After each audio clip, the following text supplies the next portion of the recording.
Première lettre à Timothée. Timothée, chapitre 1. Moi, Paul, je suis apôtre du Christ Jésus, parce que Dieu notre Sauveur et le Christ Jésus notre espérance m'en ont donné l'ordre.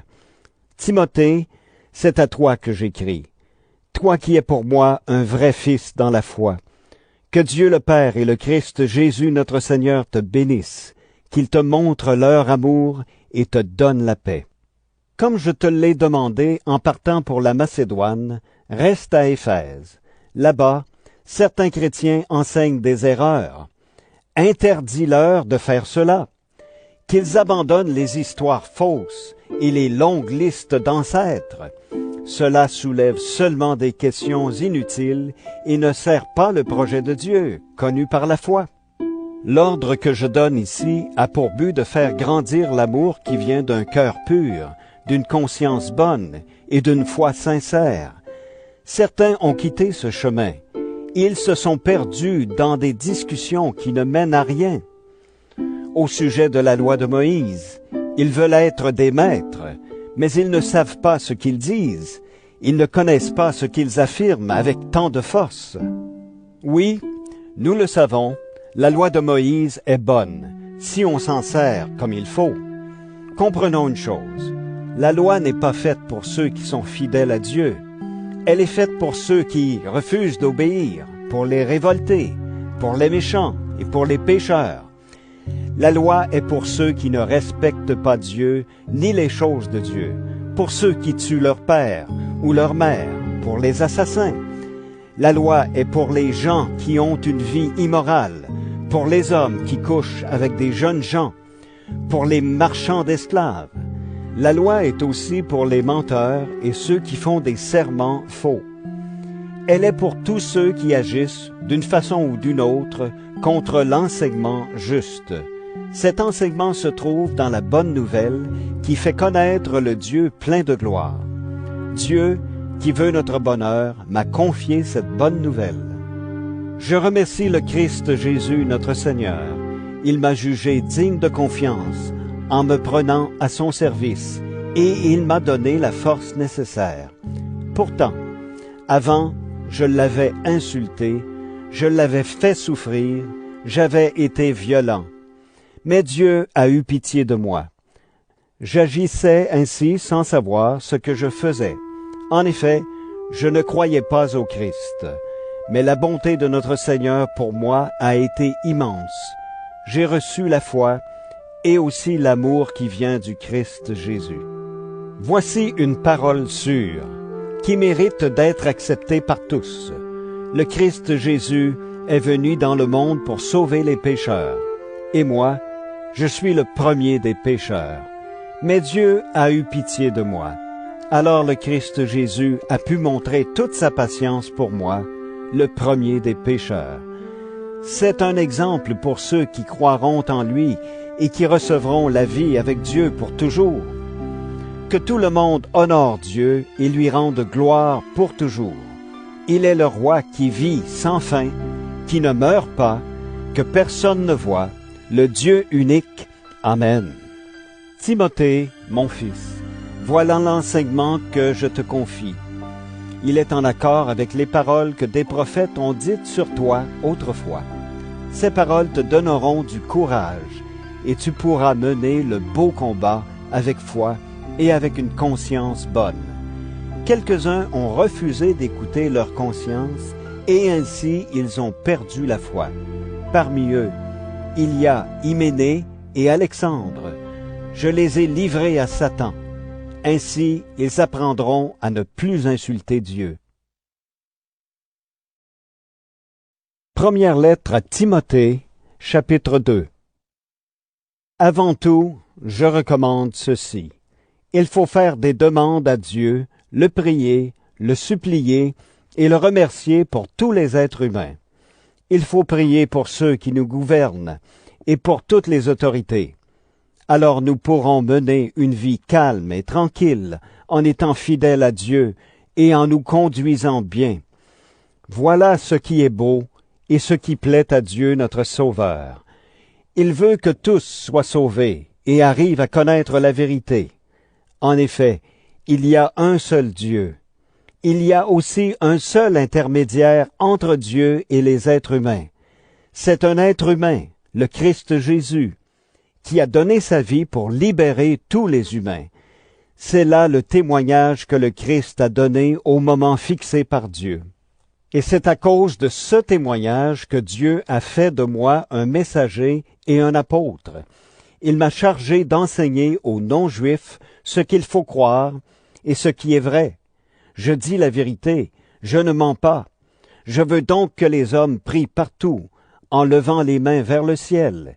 Ils doivent le faire avec un cœur pur, en abandonnant toute colère et toute dispute. Je veux aussi que les femmes s'habillent correctement. Elles doivent avoir une tenue digne et simple, sans coiffure compliquée.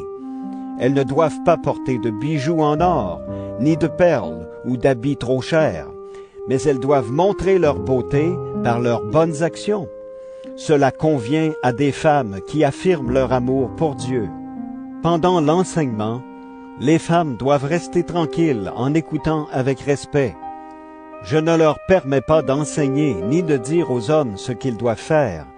Elles doivent donc garder le silence. En effet, Dieu a d'abord fait Adam, ensuite il a fait Ève. Et ce n'est pas Adam qui s'est laissé tromper, c'est la femme. Elle s'est laissée tromper, puis elle a désobéi à Dieu. Pourtant, elle sera sauvée en ayant des enfants, mais à une condition. Elle doit garder fidèlement la foi et l'amour et mener une vie simple qui plaît à Dieu. Première lettre à Timothée, chapitre 3. Voici une parole sûre.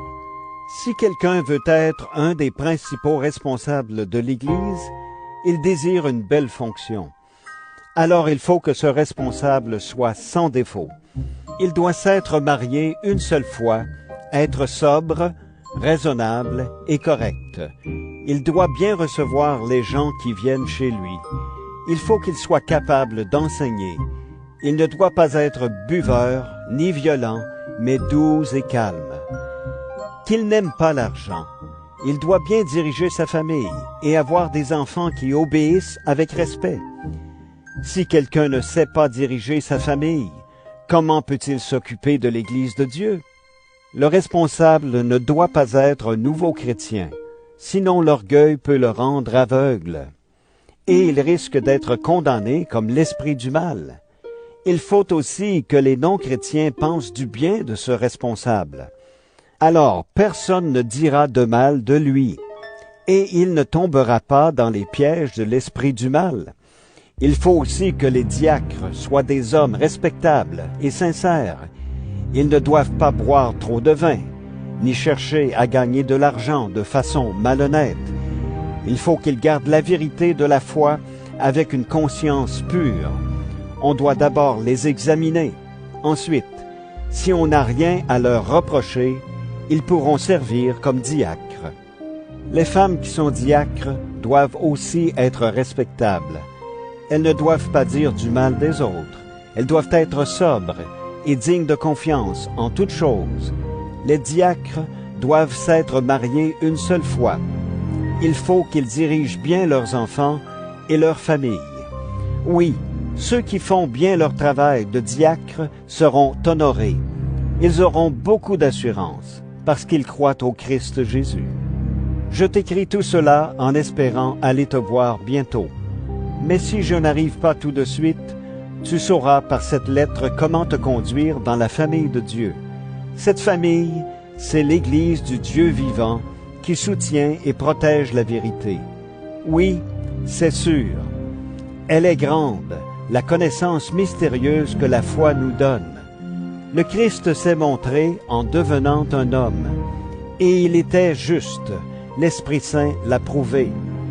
Il a été vu par les anges, et on l'a fait connaître chez tous les peuples.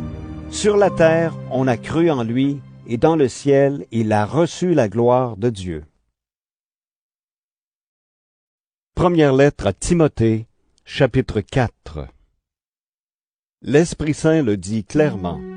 Dans les derniers temps, certains abandonneront la foi. Ils suivront les idées fausses et les enseignements qui viennent des esprits mauvais. Des gens faux et menteurs les tromperont par leurs paroles. Ces gens-là ont une conscience marquée par l'erreur, comme au fer rouge. Ils interdiront le mariage. Ils interdiront aussi de manger certains aliments. Pourtant, c'est Dieu qui a créé ces aliments. Les croyants qui connaissent la vérité peuvent donc les manger en lui disant merci. Oui, tout ce que Dieu a créé est bon. Rien n'est à rejeter, mais il faut tout prendre en remerciant Dieu. En effet, la parole de Dieu et la prière font que ces choses deviennent agréables à Dieu. Enseigne tout cela aux frères et sœurs chrétiens. Alors tu seras un bon serviteur du Christ Jésus, tu montreras que tu es nourri des paroles de la foi et de l'enseignement juste.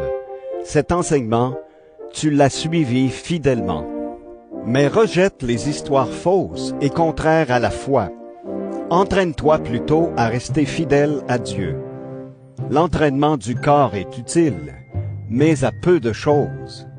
Au contraire, la fidélité à Dieu est utile à tout. En effet, à celui qui est fidèle à Dieu, la vie est promise pour maintenant et pour plus tard.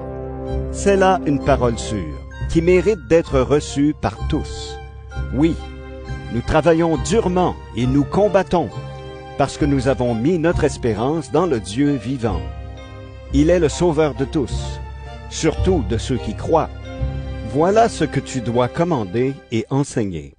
Personne ne doit te mépriser parce que tu es jeune. Mais toi, montre l'exemple aux croyants par tes paroles, ta vie, ton amour, ta foi, ta pureté. En attendant ma venue, applique-toi à lire les livres saints aux chrétiens, à les encourager, à les enseigner. N'oublie pas le don de l'Esprit Saint qui est en toi. Tu l'as reçu quand les prophètes ont parlé et quand le groupe des anciens a posé les mains sur ta tête. Fais tout cela avec grand soin. Donne-toi à ce travail entièrement. Alors tous verront tes progrès. Fais attention à ta façon de vivre et à ton enseignement. Reste fidèle dans tout cela. Oui, si tu agis ainsi, tu te sauveras toi-même, ainsi que ceux qui t'écoutent. Première lettre à Timothée, chapitre 5. Ne parle pas durement à un homme âgé, mais donne-lui des conseils comme s'il était ton père. Conseille les jeunes gens comme des frères, les femmes âgées comme des mères. Conseille aussi les jeunes femmes comme des sœurs, en toute pureté. Prends soin des veuves, de celles qui sont vraiment seules. Mais si une veuve a des enfants ou des petits-enfants, il faut qu'ils apprennent ceci. C'est d'abord eux qui doivent s'occuper de leur famille. De cette façon, ils rendront à leurs parents et à leurs grands-parents ce qu'ils ont reçu d'eux. Voilà ce qui plaît à Dieu. La veuve qui n'a personne pour s'occuper d'elle et qui reste complètement seule a mis sa confiance en Dieu. Jour et nuit, elle prie et supplie Dieu sans cesse. Mais la veuve qui cherche seulement son plaisir, elle est déjà morte, même si elle paraît vivante. Voilà aussi ce que tu dois rappeler aux veuves, pour qu'on n'ait rien à leur reprocher. Si quelqu'un ne s'occupe pas de sa famille, surtout de ses parents les plus proches, il a rejeté la foi. Il est plus mauvais qu'un incroyant. Au groupe des veuves, inscris seulement une femme qui a au moins 60 ans. Elle doit s'être mariée une seule fois. Il faut qu'on la connaisse pour tout ce qu'elle a fait de bien. Elle a élevé ses enfants, elle a bien reçu ceux qui venaient chez elle, elle a lavé les pieds des chrétiens, elle a aidé les malheureux, elle a fait toutes sortes de bonnes actions. Mais n'inscris pas les veuves qui sont jeunes. En effet, quand leur désir les éloigne du Christ, elles veulent se remarier. Alors elles sont coupables, parce qu'elles ne sont pas fidèles à la promesse qu'elles ont faite au Christ. Comme elles n'ont rien à faire, elles prennent l'habitude d'aller de maison en maison. Non seulement elles ne font rien, Mais encore, elles bavardent. Elles s'occupent de ce qui ne les regarde pas. Elles disent n'importe quoi. Je veux donc que les jeunes veuves se remarient, qu'elles aient des enfants, qu'elles dirigent leur maison. Alors, elles ne donneront pas à nos ennemis l'occasion de dire du mal de nous. En effet, il y a déjà quelques veuves qui se sont perdues en suivant Satan. Quand une femme croyante a des veuves dans sa famille, elle doit les aider. Ainsi, l'Église n'aura pas à s'en charger et elle pourra aider les veuves qui sont vraiment seules. Quand les anciens dirigent bien l'Église, ils méritent de recevoir un salaire double. Ils le méritent surtout quand ils travaillent durement au service de la parole et pour enseigner. En effet, les livres saints le disent.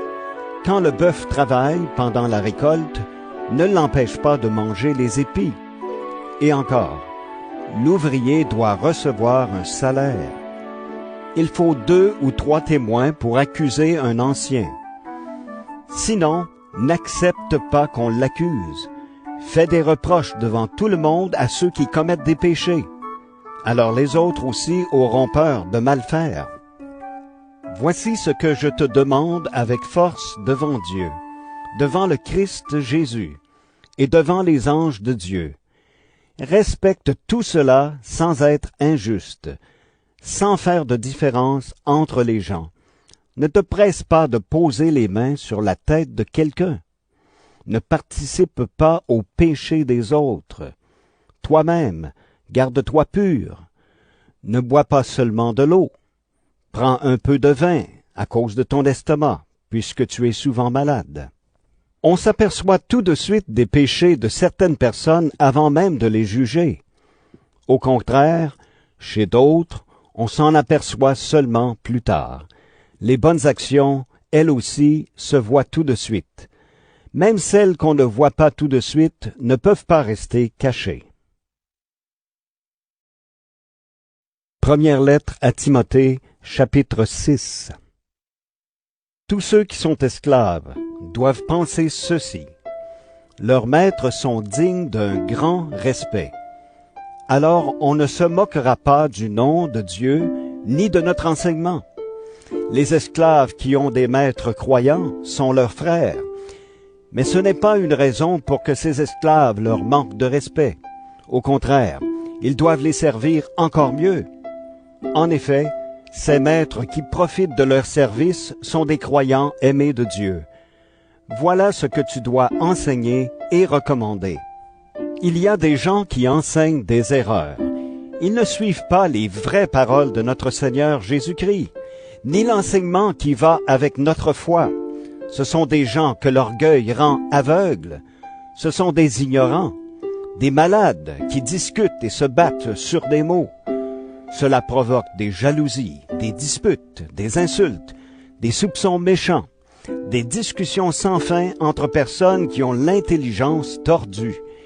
Ils ne voient plus la vérité. Ils pensent que la foi en Dieu est un moyen pour devenir riche. C'est vrai.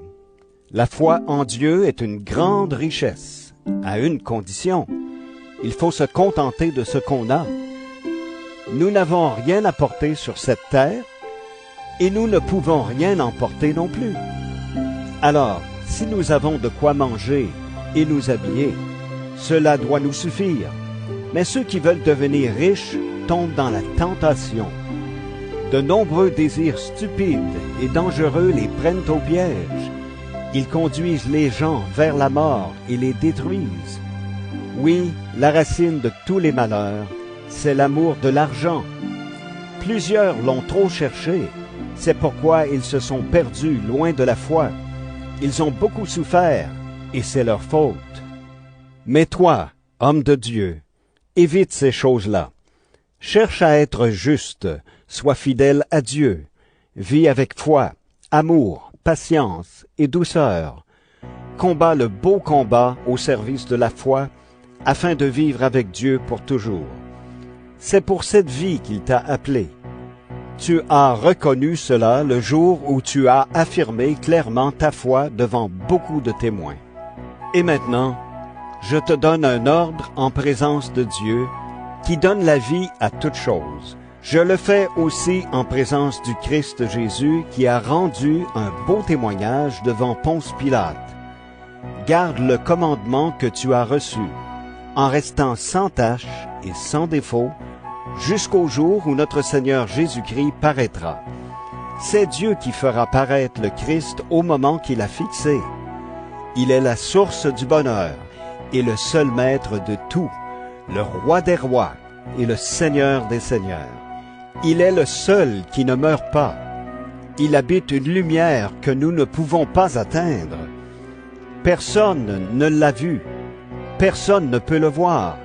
À lui honneur et puissance pour toujours. Amen.